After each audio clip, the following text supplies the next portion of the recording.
This is IMT News. देखती आंखों सुनते कानों, आपको रक्षंदा जाहिद का सलाम। आप देख रहे हैं IMT news from London. Global Memon organization के हवाले से जो हम इंटरव्यूज कर रहे हैं, आज हमारी मेहमान हैं, हमने जिनको दावत दी है वो शेफ क्लब की प्रेसिडेंट है, ग्लोबल मेमन ऑर्गेनाइजेशन की लेडीज विंग की प्रेसिडेंट है।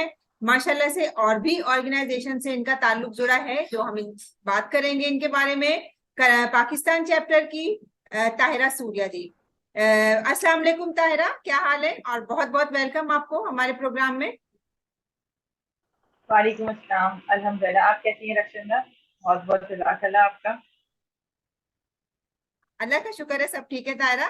तो हम माशाल्लाह से जैसे देखते हैं आपका, हम सोशल मीडिया पे भी देखते रहते हैं।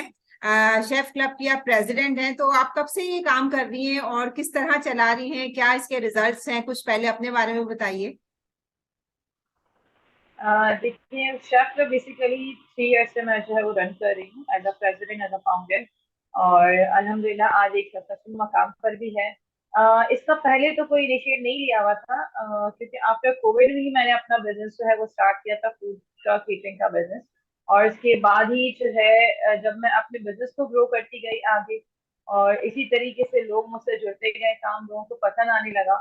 और फिर कुछ चीजें मैंने फेस की थी अपने बिजनेस के दौरान स्टार्टिंग लेवल पर। लाइक जब खवातीन एक घर से काम करने के लिए बाहर निकलती है तो बहुत सारी चीजों को फेस करना पड़ता है। तो मैंने भी बहुत सारी चीजें फेस की, बहुत सारी चीजों को टैकल किया। फिर यही सारी चीजें देखती गई तो एक माइंड सेट था कि यार जब मैं प्रॉब्लम में हूँ तो यकीनन बहुत सारी खवातीन और भी प्रॉब्लम में होंगी। कहीं ना कहीं उनको भी कोई ना कोई गाइड करने वाला होना चाहिए, कोई ऐसा प्लेटफॉर्म उनको मिलना चाहिए जहाँ से वो अपने बिजनेस को आगे लेके जाए। तो उन्हीं सब चीजों को देखते हुए, सोचते हुए मैंने आज स्टार्टअप बनाया। और अल्हम्दुलिल्लाह आज 3 साल उसको हो गए और एक सक्सेसफुल मकाम पर है माशाल्लाह। वहाँ पे पूरी टीम है हमारी, और जितनी भी खवातीन, इवन हमारे साथ मेल्स भी इनरोल हैं इस ग्रुप के अंदर, जो घर से अपना बिजनेस कर रहे थे फूड से रिलेटेड। तो आज अल्हम्दुलिल्लाह काफी सारी खवातीन ऐसी हैं जो ग्रो अप हो चुकी हैं। तो आपके साथ और भी मतलब सब खवातीन जो है आपने मोटिवेट किया, आपके साथ मिलके काम कर रही हैं। तो इसके अलावा आपका और भी एनजीओ से ताल्लुक है, और भी क्या आप सोशल वर्क के हवाले से कोई काम कर रही हैं? जी बिल्कुल। मैं लास्ट ईयर मैं 6 मंथ ओखाई वुमेन रिसर्च में एज अ चेयर पर्सन थी, वहां पे मैंने सोशल वर्किंग की थी। और फिर इसके बाद मैं अभी बिनाई एजुकेशन फाउंडेशन में जो है वो काम कर रही हूँ। एज अ कुकिंग ट्रेनर मैं एम्पावरमेंट के ऊपर काम कर रही हूँ, और वहाँ पे ब्लाइंड स्टूडेंट को जो है वो मैं ट्रेनिंग दे रही हूँ कुकिंग की। तो तायरा, किस तरह मैनेज करते हैं बच्चे आपको, मतलब एक्सपीरियंस कैसा है आपका इस तरह के स्टूडेंट्स को? मतलब एक तरह देखा जाए तो बहुत मुश्किल काम है ये। जी बिल्कुल। स्टार्टिंग में तो ये बहुत चैलेंजिंग था, जाहिर सी बात है। अब एक नॉर्मल बंदे को और ट्रेन करना, उसकी क्लासेस तो मेरी रैंडमली मैं देती रहती हूँ, बट ये एक चैलेंजिंग था। और लाइफ में कुछ ऐसा करना था कि वो लाइफ टाइम हमारे साथ रहे और लोग उनको याद करें। तो जब मुझे ये टास्क मिला और मुझे जब वहाँ के फाउंडर और सीईओ ने मुझे कॉल की कि हम आपको अपॉइंट कर रहे हैं एज अ कुकिंग ट्रेनर, तो पहले तो मैंने सोचा कि यार पता नहीं मैं कैसे कर पाऊंगी। ब्लाइंड स्टूडेंट है, कभी हाथ कट गया या कभी जल वल जाए, किचन का काम है, तो कुछ ना कुछ मिसाल नहीं हो जाए उनके साथ ना। लेकिन फिर मैंने सोचा कि नहीं, अगर मौका मिला है, अल्लाह ने मुझे जब चुना है इस काम के लिए, तो जरूर कोशिश करनी चाहिए। बाकी अल्लाह की जो रजा होगी।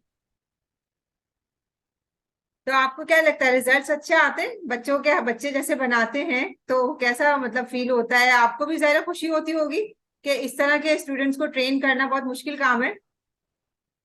जी बिल्कुल। स्टार्टिंग में बड़ा टफ टाइम था, लेकिन अल्हम्दुलिल्लाह 1 साल हमारा जो है वो कंप्लीट हो गया, एक बैच मेरा कंप्लीट हो गया इसमें।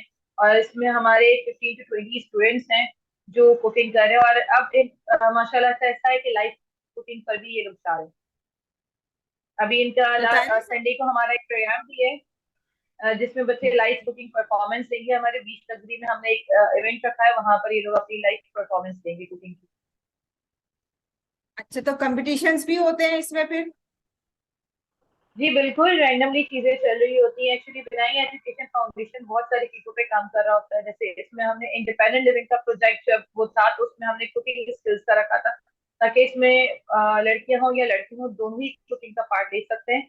ताकि ये वो कम्युनिटी है जो बिल्कुल अलग कर दी जाती है कि भाई अगर वो देख नहीं कर रहे, उनकी कोई एक माजूरी है, उसके बाद लोग ये सोचते हैं वो कुछ भी नहीं कर सकता। लेकिन जब आप खुद भी उनको कटिंग करते वक्त देखेंगी, उनको चूल्हों के आगे खड़ा रहता हुआ देखेंगी कि वो खुद ही माशाल्लाह से जो है वो काम कर रहे हैं, तो ये सोच है वो ऑटोमेटिकली चेंज हो जाती है कि नहीं, जब हम कर सकते हैं तो डेफिनेटली वो भी कर सकते हैं। बस जब अल्लाह ने मुझे चुना था तो मैंने कहा मुझे ये करके दिखाना है, और आज अल्हम्दुलिल्लाह पूरा 1 साल कंप्लीट हुआ है हमारे इस बैच को। और स्टूडेंट ऐसे ट्रेन हो चुके हैं कि आप इंडिपेंडेंटली घर में भी कुकिंग कर रहे होते हैं। माशाल्लाह माशाल्लाह, ये तो बहुत आप जबरदस्त काम कर रही हैं तायरा।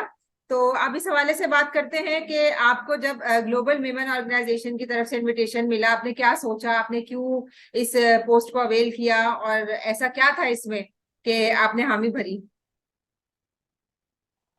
देखिए, ग्लोबल वीमेन ऑर्गेनाइजेशन पहले जब मेरे पास ये अपॉर्चुनिटी आई, जब अनीस भाई ने मुझे जो है इनवाइट किया कि नहीं आप हमारे साथ हमारी टीम में आए, तो उस वक्त मैं थोड़ी सी नर्वस हो रही थी कि यार एक फीमेल कैसे करे।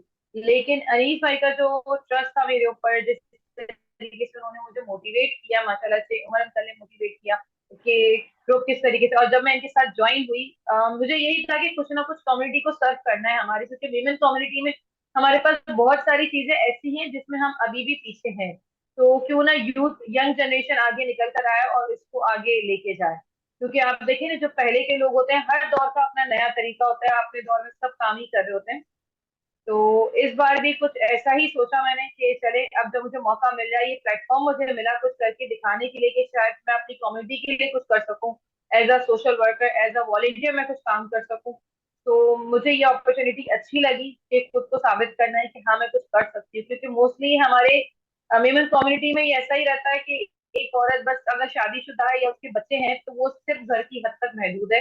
लेकिन उनको बताना था कि शादीशुदा लड़की सिर्फ घर नहीं संभाल सकती है, वो बाहर भी अगर निकले तो सब चीजें मैनेज कर सकती है, फैमिली के साथ, बच्चों के साथ।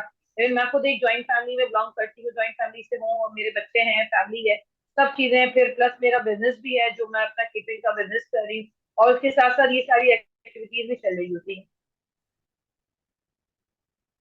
ये कैसे मैनेज करती है तायरा, इतनी सारी चीजें आप एक साथ कर रही है, तो घर को कैसे मैनेज कर रही है? क्योंकि बच्चों को भी आपको पता है टाइम देना पड़ता है, और माँ के बगैर तो बच्चे रहते नहीं है। जी बिल्कुल।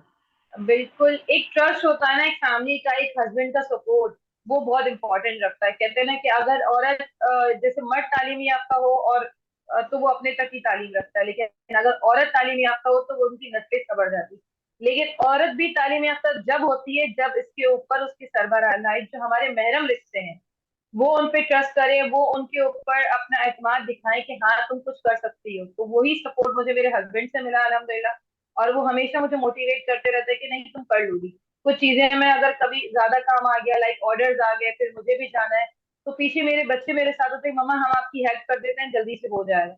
यानी कि पूरी फैमिली की मोटिवेशन है कि आप किस तरीके से काम करके निकलते हो। लेकिन औरत तो तभी कामयाब होगी, तभी तालीमी याफ्ता होगी, जब उसके घर से उसको निकाला जाएगा, जब उसके घर से उसको सपोर्ट मिलेगा। उसको मॉरल सपोर्ट की सबसे ज्यादा जरूरत होती है। बिल्कुल बिल्कुल, आप सही कह रही हैं। जब तक कि आपके हस्बैंड की सपोर्ट नहीं होगी, कोई भी औरत आगे नहीं बढ़ सकती। और मैं समझती हूँ कि ये सबसे अच्छी बात है कि जिनके हस्बैंड परमिशन देते हैं, औरतें आगे बढ़ना बिल्कुल चाहती हैं। वरना हम बिल्कुल। अपने माशरे में, जी, हम अपने माशरे में देखते हैं कि औरतों में बहुत सी स्किल्स हैं, ऐसा नहीं है, बट वो कर नहीं पाती हैं अपने आप के, अपने छुपे में जो उनके अंदर सलाहियतें हैं वो उसको सामने नहीं ला सकती। तो इस तरह की, मैं तो बहुत बहुत खुशी होती है मुझे भी कि जो अपने काम को लेके आगे बढ़ती हैं, अपने घर को भी साथ लेके चल रही हैं, माशाल्लाह माशाल्लाह। तो आपने ग्लोबल विमेन ऑर्गेनाइजेशन के हवाले से बात की जाए तो एज ए प्रेसिडेंट आपने अभी तक अपने कोई मेम्बरान्स लिए हैं, कमेटी बनाई है, क्या लाया अमल है, कितना काम हो चुका है या हो रहा है, कोई मीटिंग्स वगैरह हुई है, उसके बारे में बताइए। जी बिल्कुल रक्षंदा, अभी हमारे काफी सारे मेंबर्स भी जो है ऑन बोर्ड हो चुके हैं, माशाल्लाह से। रजाक भाई हमारे साथ हैं, नौमान वजीरा हमारे साथ है, रुकैया है। बहुत सारे ऐसे हमारे जीएमओ के मेंबर्स हैं जो यूथ विंग को लीड कर रहे हैं। तो इंशाल्लाह अब जैसा कि है ना कि बुनियाद अगर अच्छी हो तो फल जाहिर सी बात है वो अच्छी ही मिलते हैं। अगर एक पेड़ की बुनियाद हमने अच्छी डाली, उसकी जड़ें मजबूत हो गई, तो फल ऑटोमेटिकली अच्छे ही आएंगे। तो अभी तो हम बुनियादी रख रहे हैं और उसको ग्रो अप कर रहे हैं, इंशाल्लाह बहुत जल्द नए प्रोजेक्ट की तरफ भी जाएंगे हमारे। तो तायरा, आईटी के हवाले से बातचीत अगर हम करें तो बच्चियां तो जाहिर है, बेशक बिल्कुल मैं समझती हूँ आप मोटिवेट करेंगी, बच्चियां आगे आएंगी। तो इसके अलावा क्या आप लोगों के और प्लान्स हैं, इसके अलावा कि हम ग्लोबल विमेन ऑर्गेनाइजेशन के प्लेटफॉर्म से हम और कुछ भी करना चाहते हैं? इस पे कोई बातचीत हुई है या अभी सिर्फ एआई और आईटी की बात चल रही है? नहीं, इनके साथ साथ हमारी और भी बहुत सारे प्लान्स हैं कि इंशाल्लाह जब अब वुमेन्स विंग को जब मैं लीड कर रही हूँ, मैं वहाँ की प्रेसिडेंट हूँ, जैसे खवातीन के बहुत सारे मसले मसाइल होते हैं, बहुत सारी चीजें होती है, उनको बिजनेस में उनको आगे लेकर आना, उनकी सारे प्रॉब्लम को फेस करना।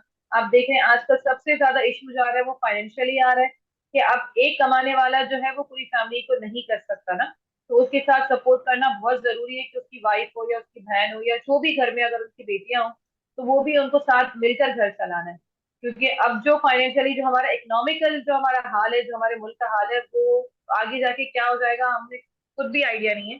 तो इसीलिए हम चाह रहे थे कि ऐसे स्किल्स लेकर आए, ऐसी चीजें हम लोग लेकर आए जिससे खवातीन भी आगे निकल कर आए और वो अपने घर को एटलीस्ट सपोर्ट करें, चले माशरे तक ना जाए लेकिन कम से कम अपनी फैमिली की हदूद में, अपने फैमिली के ओट्स को देखते हुए वो अपनी फैमिली को जो है सपोर्ट करे। ठीक है तायरा, तो इस हवाले से और बताइए, क्या जॉब्स के हवाले से अगर हम बात करें, बच्चे जैसे आगे अभी आईटी की एजुकेशन ऑनलाइन स्टार्ट होंगी क्लासेस, जैसे हमें अनीस दावड़ा साहब ने भी बताया, तो कोई टीचर्स वगैरह का आप लोगों ने अरेंजमेंट कर लिया है अभी, या इस पे भी बातचीत चल रही है पाकिस्तान के हवाले से? जी बिल्कुल, पाकिस्तान सेक्टर पे अभी काफी सारी वर्किंग हमारी हो चुकी है और इंशाल्लाह जनवरी में ही हम लोग इस कोर्स का आगाज कर देंगे। और जब भी सारी चीजें जो है हम लोग डिस्क्लोज करेंगे ताकि हमारे सारे प्लान जो है वो अभी फुलफिल हो जाएं। और इंशाल्लाह जब जनवरी में हमारा जो है नया सेशन स्टार्ट होगा, फर्स्ट हमारा आईटी का कोर्स है वो जनवरी में इंशाल्लाह हम उसको करेंगे। और इसके साथ साथ देखिए आईटी का कोर्स खवातीन के लिए भी बहुत ज्यादा जरूरी है, क्योंकि अभी आप देखें ना, अगर बिजनेस घर से कोई इंटरप्रेन्योरशिप पे काम कर रहा है, इंटरप्रेन्योर है, तो उसके लिए आईटी के कोर्सेज भी जरूरी है, डिफरेंट डिफरेंट फील्ड्स में, डिफरेंट डिफरेंट प्लेटफॉर्म पर। तो ये चीजें आगे इंशाल्लाह जब जैसे जैसे आगे डेज आते रहेंगे इंशाल्लाह चीजें आप लोगों के सामने होती रहेंगी। तो इस हवाले से बातचीत की जाए तो जूम पे ही आपकी क्लासेस स्टार्ट होंगी, तो आगे क्या प्लान है कि स्टूडेंट अगर ज्यादा होते हैं, आपकी स्ट्रेंथ होती है, तो कोई ट्रेनिंग सेंटर बनाए जाएं या इंस्टीट्यूट कायम किए जाएं? नहीं देखिए, अभी तक तो ऐसा कोई अमल हम लोगों ने नहीं सोचा हुआ है कि हम ऐसा कुछ करें, क्योंकि फर्स्टली हमें जो है वो जूम पर करना है, क्योंकि हमें देखें इंसान को ग्रूम करना है, हमें उनको सिखाना है। अब इतने इतने इतने बड़े बड़े हम अदारे अभी से स्टार्टिंग लेवल पे ले लेंगे तो वो बात मुनासिब भी नहीं रहती है। अभी हम इनिशियल स्टेज पर है, पहले हम जूम पे क्लासेस लेंगे इंशाल्लाह। जैसे जैसे आगे जाते गए और अल्लाह ने चाहा और अल्लाह ने कामयाबी दी तो जरूर डीएमओ एक बहुत बड़ा ऑर्गेनाइजेशन भी ओपन करेगा। इंशाल्लाह ताला। तायरा, इस हवाले से आप कोई यंग जनरेशन को पैगाम देना चाहती हैं? इस हवाले से जो मैसेज देना चाहूंगी, देखिए अब जो हमारी सिचुएशन है, हमारे मुल्क की सिचुएशन है, वो बहुत ही ज्यादा प्रैक्टिकल हो चुकी है। पहले क्या दौर था जब हम अपनी जवानी में होते थे, लाइक हमारा जो स्कूल टाइम निकला, हमारा जो कॉलेज का टाइम निकला, उसमें तो हमें इतनी फिक्र और इतनी परवाह नहीं होती थी, बस माँ बाप कमा रहे और हम खा रहे थे और पढ़ रहे थे। लेकिन अब तो बच्चे बच्चे को फिक्र है कि आगे इसके फ्यूचर में स्टडीज वो कैसे करेगा। तो एक ही मैसेज है कि बिल्कुल प्रैक्टिकली लाइफ को सोचें। अब वो दौर नहीं रहा है कि हम सिर्फ उसको टाइम पास के तौर पे निकालें, और ज्यादातर सोशल मीडिया को पॉजिटिव वे में यूज करना सीखें, क्योंकि इसके बेनिफिट पॉजिटिव नेगेटिव दोनों हैं। लेकिन हम अगर उसको पॉजिटिव की तरफ लेके जाएंगे तो इंशाल्लाह हमें कामयाबी जरूर मिलेगी। इंशाल्लाह ताला। तायरा, बहुत शुक्रिया, आप तशरीफ लाएं, आपने अपना वक्त दिया हमें। इंशाल्लाह ताला आगे भी हम चाहेंगे जब ये काम शुरू हो हम आपको दोबारा इनवाइट करें, और कामयाबी के साथ इंशाल्लाह ताला। हमारी दुआएं आपके साथ हैं। बहुत शुक्रिया। बहुत मजेदार है। अल्लाह हाफिज। अल्लाह हाफिज। आप देख रहे थे आईएमटी न्यूज, और आज हमारे साथ थी लेडीज विंग की प्रेसिडेंट पाकिस्तान चैप्टर की तायरा सूर्या। आपने इनकी बातें सुनी, और अब मुझे इजाजत दीजिए। आज की अच्छी बात मर्दानगी की बेहतरीन सतह यह है कि किसी मर्द की वजह से औरत की आंख में आंसू ना आए। मुझे इजाजत दीजिए। अल्लाह हाफिज। रक्षिंदा जाहिद, IMT न्यूज़, लंदन।